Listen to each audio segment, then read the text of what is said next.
Namaste and welcome back. In this video, I will present the basic introduction to the blockchain. Then I will also explain the concepts such as the difficulty of keeping the individual ledgers by the businesses, and what are the limitations and what are the wrongdoings that can be done that may happen whenever the individual ledgers were kept. The reason behind it is the ultimate aim of the blockchain is to avoid the centralization. So, whenever the centralization or centralized trusted authority is available, then it is very easy to identify if any wrongdoing was done by the various parties. But since the blockchain is try to avoid the use of the centralized authority or the presence of the centralized authority, how this particular individual record keeping will lead to some wrongdoings in the business, and how these problems can be overcome with the help of decentralized or distributed approaches via blockchain. So the ultimate aim of the blockchain is to nullify the centralized authority, which is most common in many of the systems today. So usually it was originally developed for the cryptocurrency called Bitcoin, and Bitcoin blockchain is the mother of all blockchains that I told just now. So basically, this blockchain concept have been received significant attention thereafter, and then been used in many areas in different ways, like government, finance, healthcare, supply chain, and all. So by this time, you come to know that blockchain is different and Bitcoin is different. So in the beginning stages, everyone used to confuse that what is the whenever I say blockchain, then students used to say, "Sir, Bitcoin." So blockchain is different and Bitcoin is different. Blockchain is a backbone actually. The Bitcoin is a application that works on top of the blockchain. It's just like email and internet. So all these things, this what is the technology behind the blockchain. The main thing is here what I have given in red, how the blockchain Bitcoin enables the trust and security without central authority. This is very, very important thing. There is trust and security. So it is via verification, validation, consensus, and immutable recording. So we need to achieve these four things so that you can achieve this trust and security in any blockchain application without help of centralized authority. So if you look at any general business environment, so it involves customers, manufacturers, bank, financial institutions, partners, stakeholders, etc. Because multiple users, multiple stakeholders will be available in any business environment. So achieving one stand among all the stakeholders is a difficult task. So this is one thing in a business environment. Mostly the business happen through markets. They can be private market or public markets.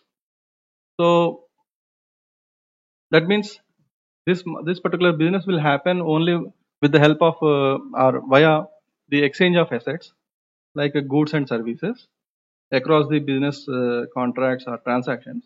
So in order to exchange the assets, there may be some rules. Maybe this much assets or this much asset or this much quantity of assets may be purchased or sold for this much amount. So some rules will be there. So sometimes these assets may be tangible or intangible.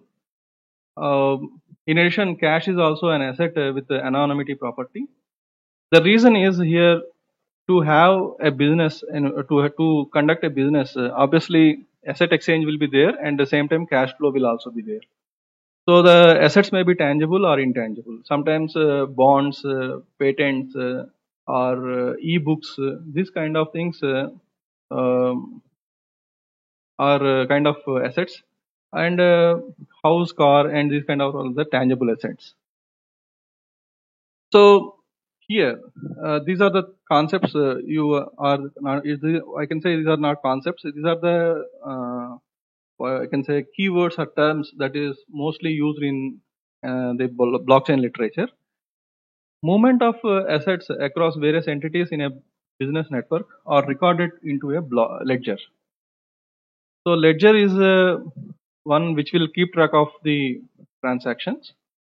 A business may have multiple ledgers. So an asset transfer onto or off to the ledger is called transaction.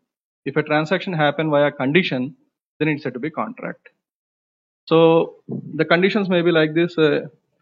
Here, some from government to a contractor, there may be the contractor may file a tender first. In the tender, he may get the contract. Then he has to sign off the terms and conditions. That terms and conditions may be like this. For example, if it is a road contract, some amount of road must be completed within a specified time, and it should have such an quality. And these are the various terms and conditions will be there. So they have to meet the terms and conditions. Then only they will be the funds will be released to the contractor. So that means this kind of transaction will be happened upon condition. So that reason it's a contract. So we come across the term called smart contract. Smart contract means here when we say smart, see smart home, smart fridge, or smart AC, or this kind of thing. We'll call smart when some intelligence is there in that. So this particular condition with some intelligence, that intelligence is called here business logic. So that business logic and these terms will give you the smart contract. So how we will use the smart contract and how we will create the smart contract and write it via programming languages and all we'll see in the later session. So these are the terms that will be mostly used in the blockchain literature. So let us consider the following problem. Obviously, these are the various participants are there. In each and every participant is having their own ledger. Now, how can you trust that okay, this ledger has not been modified without knowing to others? So if you have an independent ledger, it is a very difficult task to maintain the equality or integrity of the transaction in all the ledgers. So the reason separate ledger keeping is inefficient, expensive, and vulnerable. A simple thing is like, for example, ration distribution or public distribution system is there. From center to the state, some ration is coming, and the state records the amount of ration coming into the states, and the states will distribute this ration to the ration dealers across the state, maybe to the districts, mandals, and villages, etc. So they may keep their own ledgers. They may write that okay, we have received only this many quintas of rice or this many quintas of dal, etc. And obviously, there is no system that how to verify that whether the entries in the state ledger and the entries in the ration dealers ledger are same or not. So if they do any manipulation at the lower level, then such small modifications cannot be identified at the in the auditing and all, because auditing will be done at the individual level. They cannot combine all the ledgers and can do it. So like this, so much ration will be wasted, and so much ration will go into the sometimes into the black markets also. So these kind of things are there. Not only this one, especially like most thing that we are listening today, like real estate problem, where you might have registered a land, but when you are going to construct a house, somebody might have occupied it, and they might have produced some duplicate documents, and they say that okay, this land belongs to me, and you two people will go to court till the age of your retirement also, that sometimes it will not come out, the judgment will not come out. So these kind of things will happen. So that is the reason why can't we maintain a centralized ledger so that this kind of problems can be avoided. This is what the core concept that blockchain will address. So the separate ledger keeping is inefficient, expensive, and vulnerable. So what to do with because of this? What to do for this? So blockchain will give you the trusted distributed ledger which shares across the business processes. So it will be having a perfect history tracking and who purchased what and from whom they have purchased, all other chain documents that you usually purchase before purchase or at the time of registration of the plot or plat, whatever it may be. So you will take the link documents like that. These link documents should not be tampered. So the blockchain will give you a tamper proof history of or list of documents or list of things that to be recorded, so that no one can modify that. So which is called immutability that can be achieved. It allows a shared replicated permissioned ledger with a consensus immutability and finality. So thereby, it will avoid the problems of the previous problems that we have discussed previously here. We'll see an example like two people are there here, Ramu and Gopal. Ramu wants to send rupees 1,000 to Gopal because of their business contracts and all. He has to send 1,000 rupees to Gopal. And these two characters are there in different parts of the country. Now Ramu is maintaining a ledger at his level, and Ramu might have recorded that to Gopal I have given rupees 1,000. So this is the green that in green I have mentioned here. That means it is the original transaction that to be recorded. And Gopal should also record like Ramu has given rupees 1,000. But somewhat because of the malicious intent, Ramu might have done this. Instead of writing the original thing like to Gopal, rupees 1,000 has been sent. Instead, that Gopal might have written, Ramu might have written to Gopal, rupees 1,500 might have was sent. Now, at the same time, what the Gopal will do is he will write. He is so malicious than Ramu that he has written that, okay, Ram, I have received only 500 rupees from Ram. So thereby, if you do audit, you will do audit at the ledger itself. In the auditing, what they will do is they will tally the balance sheet. Okay, what is the income and expenditure? So these kind of things they will look at here. And if any auditor comes to the Gopal ledger, then he will check this one.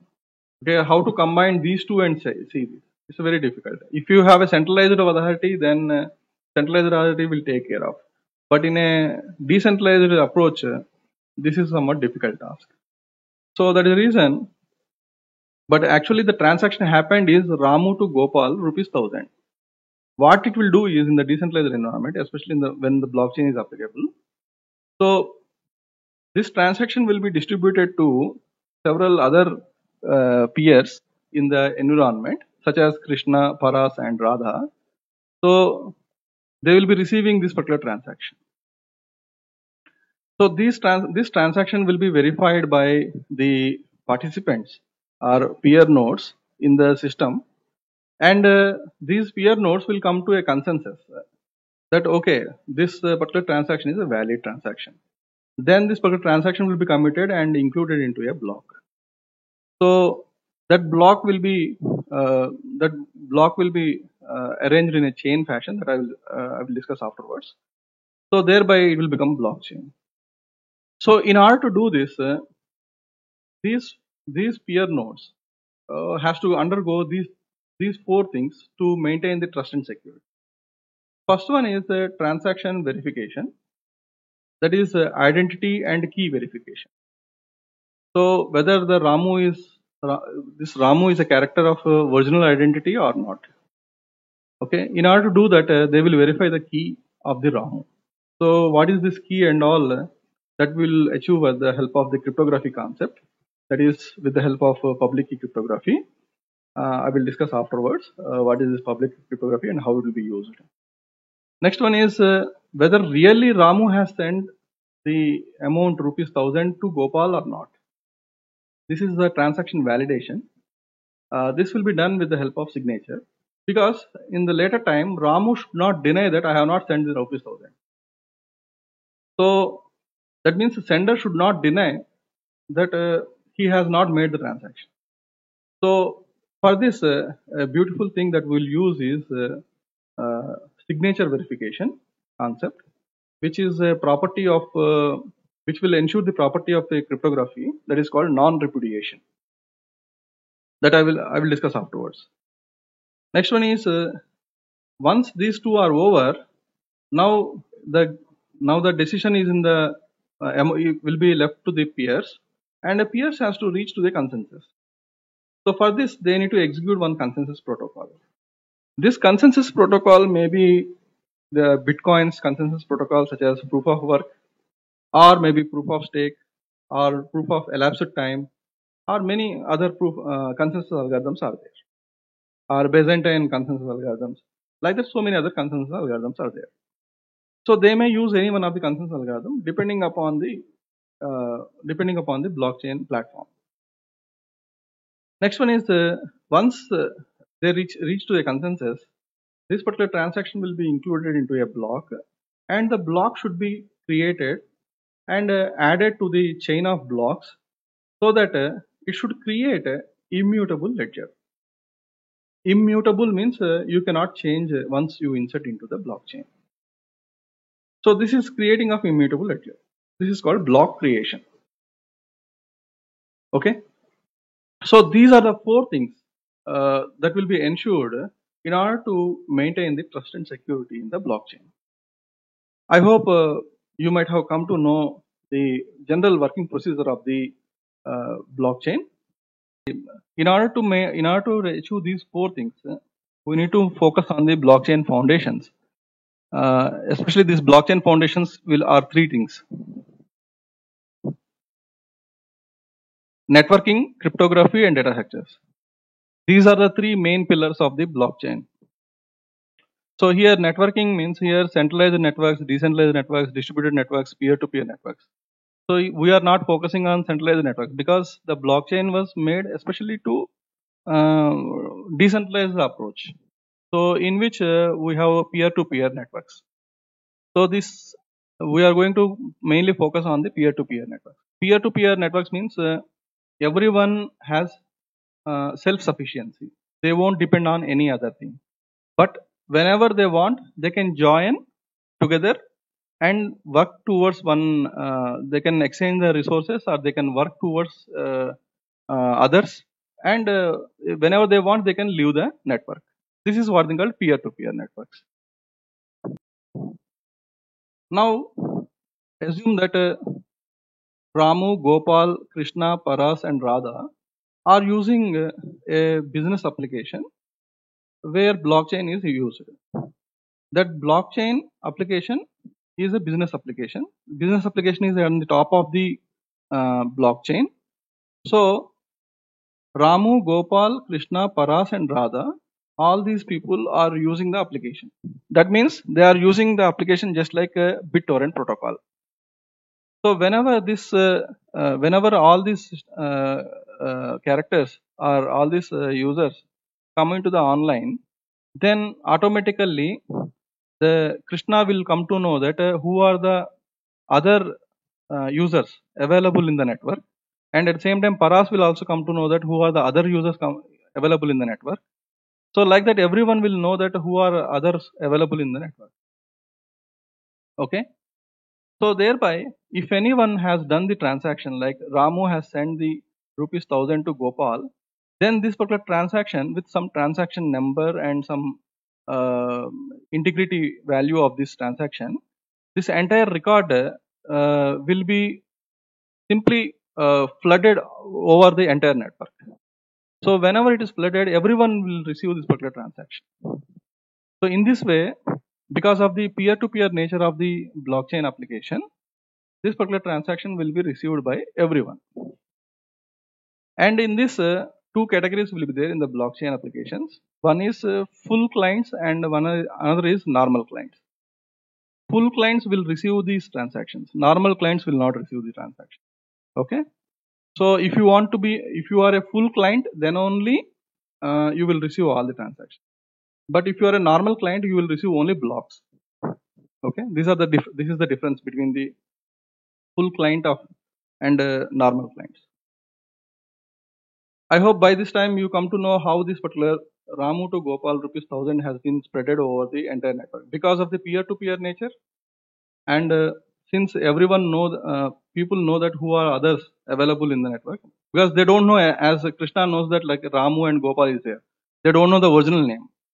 Some masked names will be there, or some masked identity will be maintained, so that Krishna don't know who is the other person. But in the transaction, instead of Ramu, they will write the identity of the Ramu, and instead of Gopal, they will the recording will be like this: identity of the Gopal. So that particular identity will be verified in the transaction verification. It's just like your in bank. Whatever the transaction will happen will happen with according to your account number, not with your name.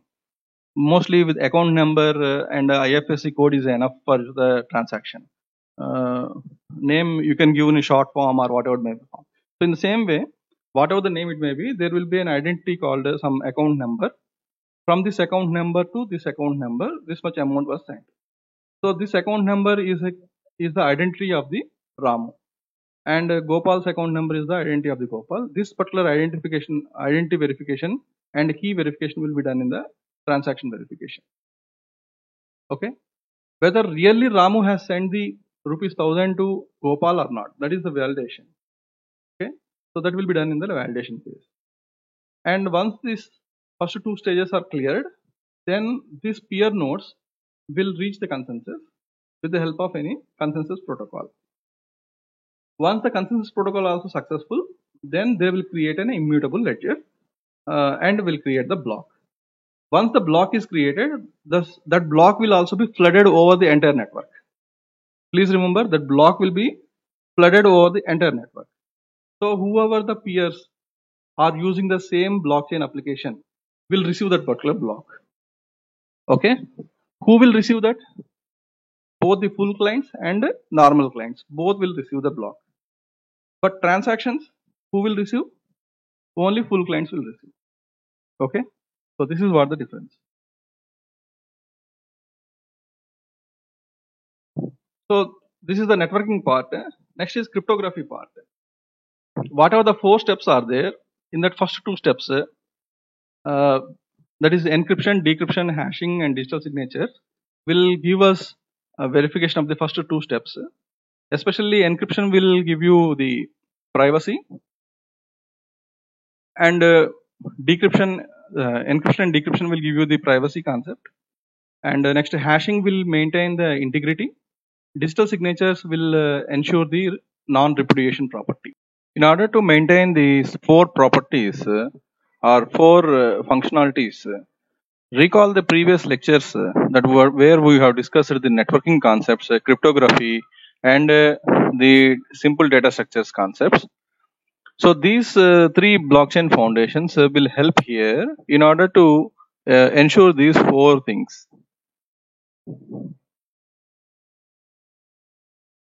Now go to this here. When the Ramu is sending this transaction to Gopal, Ramu have encrypted this transaction using his secret key, because Ramu and Gopal were supplied, all the users who are participating in the blockchain application will be supplied with the public and secret key pairs. Now what the Ramu will do is, Ramu's public key will be distributed over the entire network. So everyone knows the public key of the Ramu. Ramu has encrypted this transaction, like Ramu has sent Gopal rupees 1000. So that whenever this transaction has been received by everyone, what other users will do is, since Ramu has encrypted this transaction with the private key or secret key of Ramu, anyone who are having the public key of Ramu can easily verify that whether he has really encrypted this message or not. Thereby, what will happen? The users will come to know that whether the transaction has been originally initiated by Ramu or not. This is what is called transaction validation. Whenever this particular validation was failed, automatically the identity will be failed and the verification of the key will also fail. So this is the way how the public key encryption mechanisms or public key cryptography helpful in performing the transaction verification and transaction validation. So, so this particular signature verification, that means in two methods will be there in the public key cryptography. One is encryption and another is signature. Signature will be done with the help of secret key and verification will be done with the help of public key. It is just like you are sending a document to so and so person, and how that person will know that you have really sent this document. So you may put a signature at the end of the document. So thereby they will come to know that okay, this particular signature is a verified, valid signature, and so and so person might have sent this. That is a physical signature. But here in the digital form, the signature will be like this. The encryption will be done using the secret key. Since the public key, the name is telling you the public key, it will be known to everyone. Anyone who knows the public key of so and so sender can easily verify by decrypting it, so that when the decryption is successful, they will come to know that okay, this particular message has been sent by particular sender. So this is the way how the transaction verification validation will be done. So to summarize, in this way, with the help of the peer-to-peer networking and best utilization of the cryptography and use of the distributed consensus, the blockchain achieves the decentralization. At the same time, without having the help of the centralized authority, everyone in the network can reach the consensus, and the whatever the records or whatever the entries that made on the ledger can be committed and the block can be created. So in this way, the blockchain is achieving the trust and security among the peer nodes in the peer-to-peer network. So that's all for this video, and we'll see some more concepts in the next video.